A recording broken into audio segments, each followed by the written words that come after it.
Tell me how you're doing. How's the diet going? It's going well, especially considering the fact that it's almost done. Um, You're looking forward to that, huh? I am looking forward to that, but I've lost a lot of weight, and I still feel like I have a decent amount of energy considering how few calories I am taking every day. Okay. I have found that after a really big workout, the next day I am pretty low on energy. But my counselor, I have a counselor who I talk to every week at NutriSystem, and she told me that when that happens, just allow myself to have a few more calories because my body burned off so many the day before.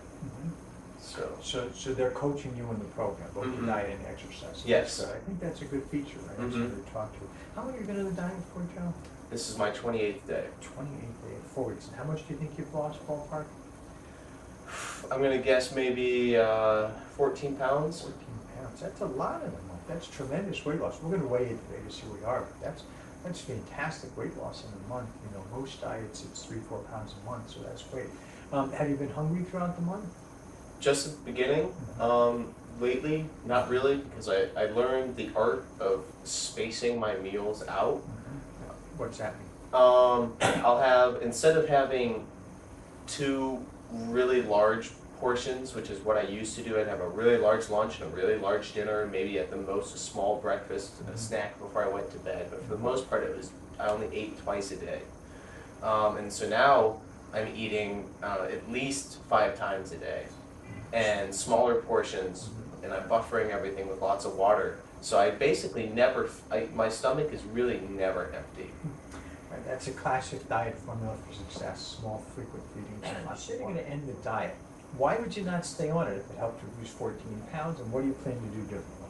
The reason why I wouldn't stay on the diet is because it's expensive. It does cost, I averaged, or I estimated that with the groceries that you have to add to it, it's about $500 a month. And I compared that to my daily spending on food, going out to eat and stuff. And although I was only spending about $40 more, it was $40 more for a whole lot less food and not very high quality food.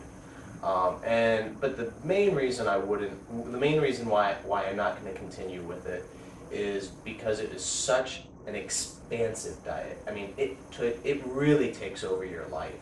I mean, there's so much scheduling you have to do to get all these little tiny portions in throughout the day, and no drinking, no eating when I want to eat. I mean, I'm a young guy, I'm 24, and I'm too young to be on diets like this, basically. But it helped you lose weight. It did help me lose weight. It definitely did help me lose weight back to, I believe, a manageable level. So you think it's a little too expensive, the food quality isn't good, and you don't like the regimentation it takes to stay on the diet. Yes. That's some of the bad news. Any other bad news about it? Those are definitely the 3 big ones. Okay. And what's the good news, if you had to tell folks? The good news is that I lost a lot of weight.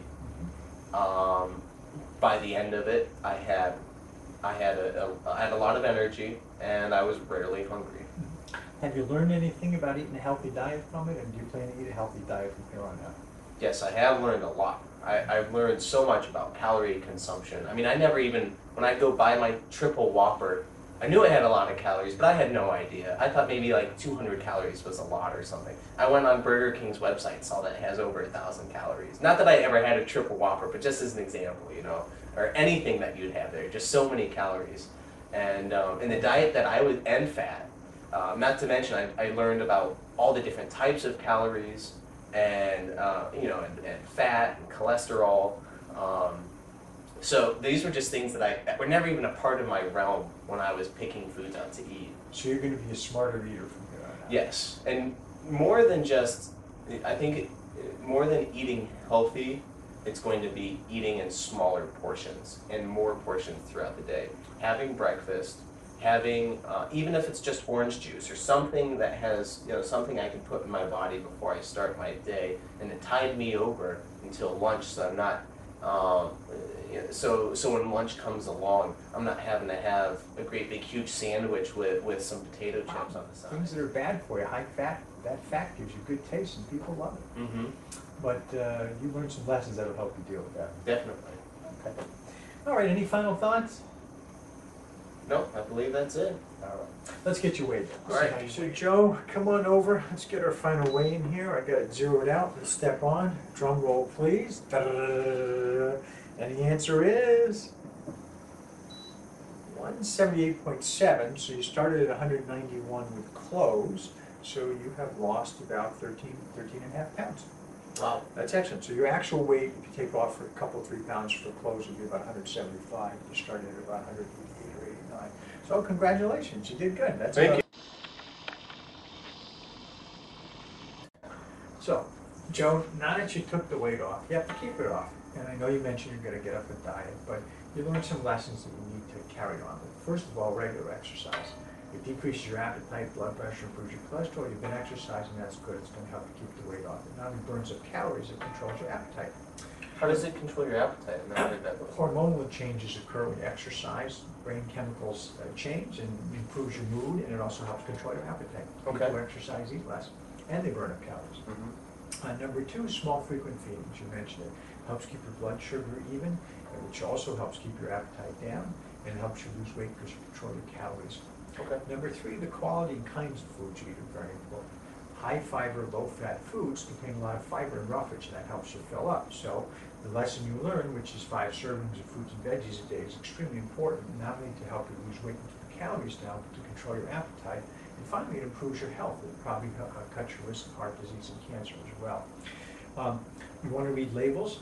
Whole grains are very important compared to refined grains. So the more fiber in something, the more whole grains it contains. For example, whole grain bread not only helps you fill up, but it also helps prevent illness as well. So you want to eat a lot of whole grains. You've learned that even though you love red meat, high-fat foods aren't good for you. They contain a lot of calories. Even things that say low-fat, like some low-fat cookies and cakes, you have to be careful of because they have a lot of carbs which contain calories. So you want to reduce your fat intake, especially from animal fat, so less red meat. You want to use skim milk products, not whole milk, and skim milk dairy products. And if you can, use substitutes that have healthy vegetable fats. For example, nuts are good for you, soy is good for you. If you read the label and you can buy cheese that's made with vegetable products like soy, that's better for you than dairy. So you want to eat a low-fat diet in terms of animal fats and a high-fat diet in terms of vegetable fats, including nuts and whole grains and other products such as soy cheese, and that will help as well. In terms of snacks, you're already onto it. You want to have food available that you shop for ahead of time that's healthy. So you want to fill your fridge with tomatoes and peppers and some almonds and things that are healthy, so when you get hungry, you eat spreads. So in conclusion, you would just say, make sure I keep eating small, moderate amounts throughout the day, healthy amounts. Yeah. High fiber, low fat diet. Cut back on your animal fats, increase your vegetable fats, small frequent feedings, drink a lot of water, stay well hydrated, and exercise regularly. Those are the basics of diet. Great. Thank you. Okay.